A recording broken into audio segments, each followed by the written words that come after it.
राम जी 4 नहीं बल्कि 5 भाई थे और 5वां भाई वो थे जिन्हें हम पूरी जिंदगी कोई और समझते रहे। तो आखिर ये 5वां भाई कौन है और कैसे हुआ, आइए बताता हूँ। आनंद रामायण के अनुसार जब दशरथ जी ने पुत्र कामेष्ठी यज्ञ करवाया तब अग्निदेव ने एक स्वर्ण पात्र में दिव्य खीर प्रकट की और उस खीर को राजा दशरथ की तीनों रानियों को बांटने को कहा गया। लेकिन जब खीर बांटी जा रही थी तो देवता की मदद से एक कौवा आया और खीर के पात्र से थोड़ी सी खीर अपने पंजे में लेकर उड़ गया।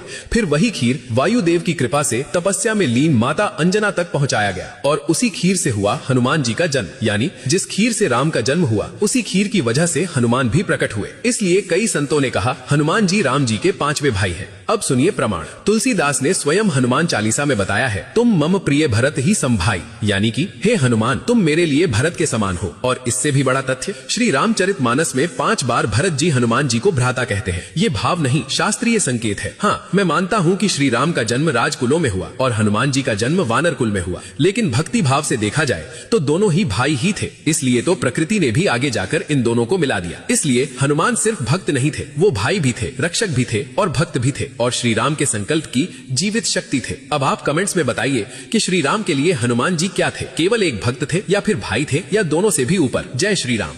हमने हमेशा सुना लक्ष्मण रेखा एक लकीर थी, लेकिन अगर मैं कहूं वो लकीर नहीं बल्कि एक ऊर्जा दीवार थी।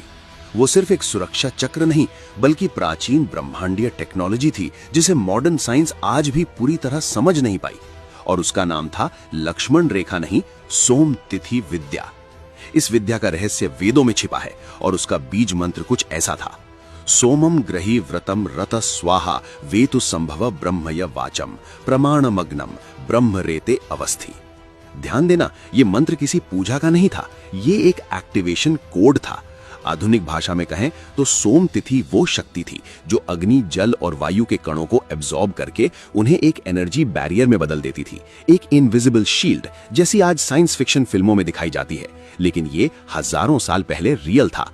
इतिहास कहता है कि दुनिया के सिर्फ 4 गुरुकुलों में ये विद्या सिखाई जाती थी और स्टूडेंट कौन था? लक्ष्मण। इसीलिए सीमा खींची नहीं गई, एक्टिवेट की गई थी।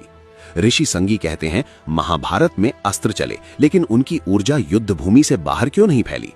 क्योंकि एक व्यक्ति था जो सोम तिथि विद्या जानता था, वो थे श्री कृष्ण। कहा जाता है कि उन्होंने कुरुक्षेत्र के चारों ओर सोम तिथि फील्ड एक्टिवेट की ताकि विनाश सीमा के बाहर न जाए।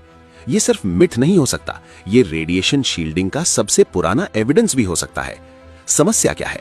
हमारे पास मंत्र है, संकेत है, लेकिन पूरी विद्या खो चुकी है। आज साइंस कहती है ये इम्पॉसिबल है, लेकिन सवाल ये है अगर इम्पॉसिबल था तो वेदों में लिखा क्यों गया? शायद भारत का अतीत माइथोलॉजी नहीं बल्कि मिसप्लेस्ड साइंस है। असली सवाल ये है, क्या हम इसे फिर से समझ सकते हैं? अगर आप भी मानते हैं कि भारत के पास ऐसी विद्या थी जो मॉडर्न साइंस से सदियों आगे थी तो कमेंट करें। सोम तिथि इज रियल और इस वीडियो को शेयर करें।